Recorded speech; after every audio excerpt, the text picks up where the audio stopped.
सबको मेरी तरफ से सलाम। खुदा के कलाम की बातें नुसरत जॉन के साथ। अगर आप हमारे चैनल पर नए हैं तो इसको जरूर सब्सक्राइब कीजिए और खुदा के कलाम की बातों को ज़्यादा से ज़्यादा शेयर कीजिए ताकि खुदा के कलाम की बातें ज़्यादा बहन भाइयों तक जा सकें।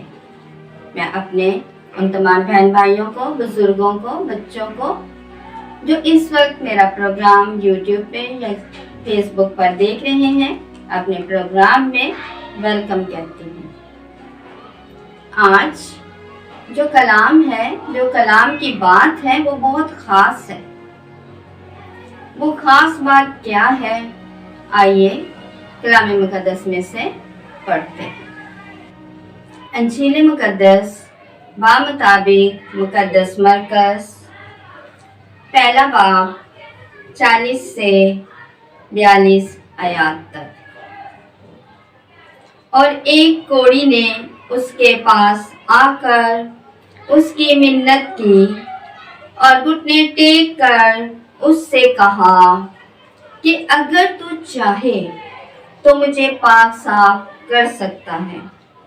उसने तरस खाकर अपना हाथ बढ़ाया और उसे छूकर उससे कहा, मैं चाहता हूँ कि तू पाक साफ हो जा। और ये बात कहते ही उसका कोढ़ जाता रहा और वो पाक साफ हो गया। आज के कलाम में एक ख़ास बात है। अगर आप गौर करें तो बहुत अहम बात हम सबको सीखने के लिए आज के कलाम में मिल रही है। खुदावंद यीशु मसीह एक कोढ़ी को शिफा देते हैं। अब हमने कोढ़ी की बात पर ध्यान देना है कि वो क्या कह रहा है। खुदावंद यीशु मसीह के पास आए, घुटने टेके और कहा, अगर तू चाहे तो मुझे पाक साफ कर सकता है। यानी उसने खुदा की मर्जी को जाना। उसने खुदावंद यीशु मसीह की मर्जी को जाना और पूछा कि आए खुदावंद यीशु अल मसीह, अगर आप चाहते हैं तो मुझे पाक साफ कर दे। और जब खुदावंद यीशु मसीह ने उसको देखा तो खुदावंद यीशु मसीह को उस पर तरस आया और खुदावंद यीशु मसीह ने उसको छुआ और वो पाक साफ हो गया, यानी कि उसने शिफा पाई। और पहले ज़माने में जिसको कोढ़ की बीमारी होती थी उसको घर से बाहर, शहर से बाहर, दूर जंगल में छोड़ दिया जाता था और दूर से देखते ही लोग अपना रास्ता बदल लेते थे। लेकिन हमारे खुदावंद यीशु मसीह की मोहब्बत को देखिए कि उसने उस शख्स से नफरत नहीं की, कुछ नहीं, बल्कि उसको छुआ और वो पाक साफ हो गया।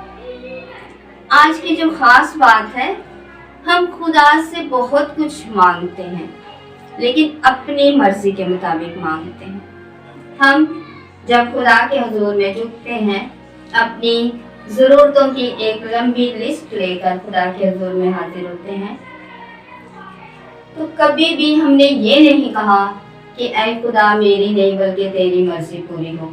जो मेरे लिए आप समझते हो कि ये चीज़ें मेरे लिए सही हैं, मेरे लिए फ़ायदेमंद हैं, वो मुझे दीजिए और इन सारी चीज़ों को मुझे मुहैया करने में आपकी मर्जी पूरी हो। हमने हमेशा यही कहा है कि ऐ खुदा ये सारी चीज़ें मुझे चाहिए। तो आज का कलाम हमें सिखा रहा है कि जब हमने उसके हुजूर फरियाद करनी है, इल्तिजा करनी है, तो उसकी मर्जी का जानना भी बहुत ज़रूरी है। तो खुदावंद हमें ऐसा करने का फजल अता फरमाए। मसीह हमारे खुदावंद के वसीला से आमीन। God bless you. खुदावंद में हमेशा खुश रहें। अगर आपको ये वीडियो पसंद आई है तो ज़रूर इसको लाइक कीजिए और खुदा के कलाम की बातों को ज़्यादा से ज़्यादा शेयर कीजिए। खुदावंद में हमेशा खुश रहें।